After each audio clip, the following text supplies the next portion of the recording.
2. Simple polyadic quantification. In the present section, we examine the simplest class of examples of polyadic quantification, those involving an atomic formula constructed from a two-place predicate. First, recall that a two-place predicate is an expression that forms a formula open or closed when combined with two singular terms. For example, consider the two-place predicate, respects, abbreviated R. With this predicate, we can form various formulas, including the following. 1. J respects KRJ. K2 he respects KRX. K3 J respects her RJ. Y4 he respects her RX. Y5 she respects herself RXX. The particular pronouns used above are completely arbitrary. Any third-person singular pronoun will do. Now, the grammar of predicate logic has the following feature. If we have a formula, we can prefix it with a quantifier, and the resulting expression is also a formula. This merely restates the idea that quantifiers are one-place connectives. Occasionally, however, quantifying a formula is trivial or pointless. For example, XRJK everyone is such that J respects K says exactly the same thing as RJK. J respects K. This is an example of trivial or vacuous quantification. In other cases, quantification is significant. For example, beginning with formulas 2-5, we can construct the following formulas, which are accompanied by English paraphrases. 2xRxK everyone respects K. 2bxRxK someone respects K. 3yRJYJ respects everyone. 3byRJYJ respects someone. 4xRxY everyone respects her. 4bxRxY someone respects her. 4cyrxY he respects everyone. 4dyrxY he respects someone. 5xRxX everyone respects him herself. 5bxRxX someone respects him herself. Now, 4d have variables that can be further quantified in a significant way. So prefixing 4a, 5b yields the following formulas.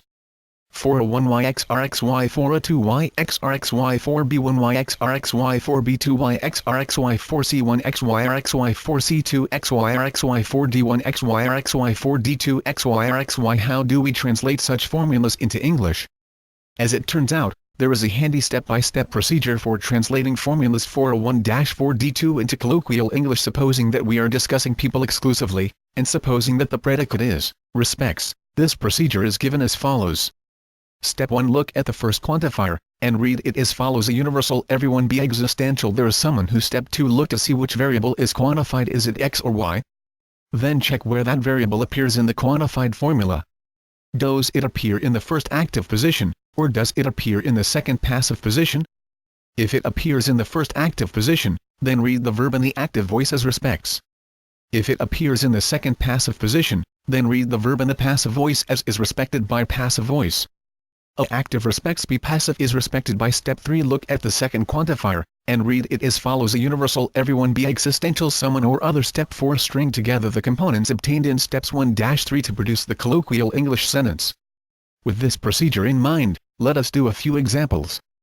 Example 1. xyrxy1. The first quantifier is universal, so we read it as everyone. 2. The variable x appears in the active position, so we read the verb in the active voice respects. 3. The second quantifier is existential, so we read it as someone or other. For altogether everyone respects someone or other. Example 2. xyrx1. The first quantifier is existential, so we read it as there is someone who. 2. The variable x appears in the passive position, so we read the verb in the passive voice is respected by.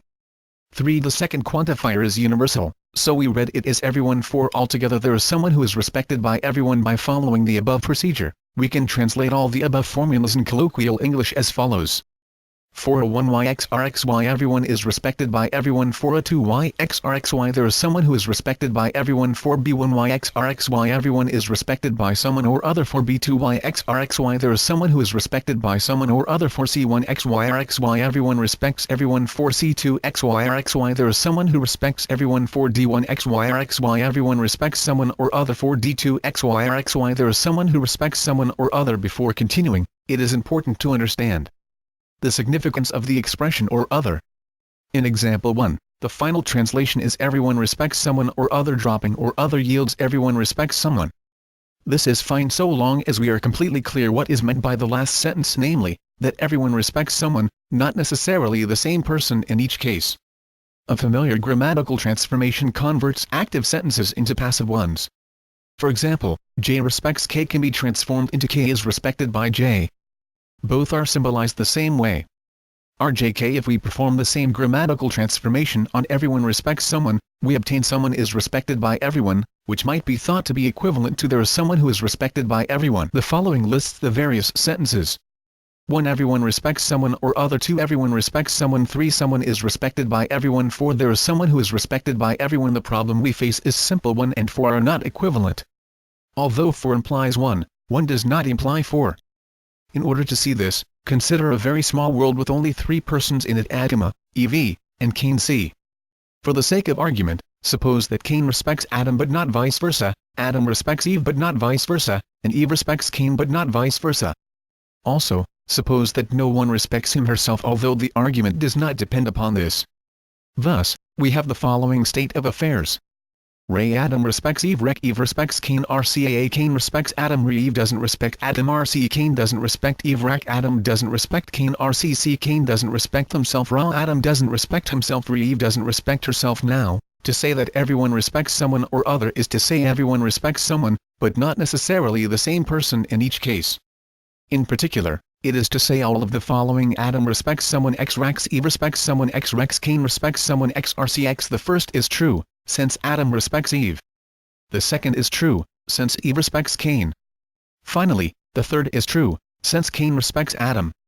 Thus, in the very small world we are imagining, everyone respects someone or other, but not necessarily the same person in each case. They all respect someone, but there is no single person they all respect. To say that there is someone who is respected by everyone is to say that at least one of the following is true. Adam is respected by everyone XRXA. Eve is respected by everyone XRXE. Cain is respected by everyone XRXE. But the first is false, since Eve doesn't respect Adam. The second is false, since Cain doesn't respect Eve, and the third is false, since Adam doesn't respect Cain. Also, in this world, no one respects him herself, but that doesn't make any difference. Thus, in this world, it is not true that there is someone who is respected by everyone, although it is true that everyone respects someone or other. Thus, sentences 1 and 4 are not equivalent.